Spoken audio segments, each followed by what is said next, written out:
Sairat fame Arbaaz शेखचा भावनिक video समोर आलेला आहे। खासगी रुग्णालयात लूट होत असल्याचा त्यानं आरोप केलेला आहे। खासगी रुग्णालयात होणारी लूट व्हिडिओच्या माध्यमातून त्यानं समोर आणलेली आहे। वडिलांच्या उपचारासाठी होणाऱ्या खर्चासाठी मदतीची याचना तो करतोय।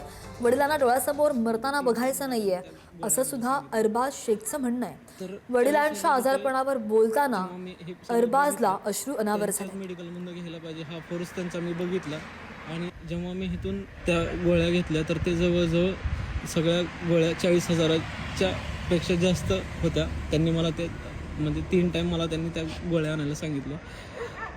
तर 40,000 रुपये जेव्हा मी हे सगळं बघितलं त्यांच्याच मेडिकलमधून घ्यायला पाहिजे हा फोर्स त्यांचा मी बघितला आणि जेव्हा ह्याच्या आधी पप्पांना जिथे ॲडमिट केलं होतं तिथे असं काय मला आढळलं नाही। मी त्याच गोळ्या बाहेरून आणायचो तर ते मला जवळजवळ अर्ध्या किमतीत मला मिळत होत्या। जवळजवळ आता 40,000च्या जरी गोळ्या मी बाहेरून जरी घ्यायचा विचार केला असता तरी मला 20,000पर्यंत त्या पडल्या असत्या।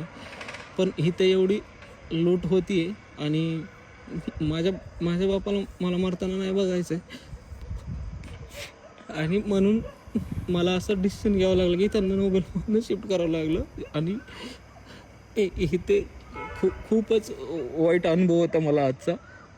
ह्याच्यावर जाणकारांनी ह्याच्यावर काहीतरी मला सांगावं की माझ्या वडिलांना मी कुठे ट्रीटमेंट करायला पाहिजे आणि कसं ट्रीटमेंट करायला पाहिजे मला आत्ता काहीच कळत नाही आहे। पण माझ्या बापाला मला वाचवायचं काही करून मला मदत करा प्लीज।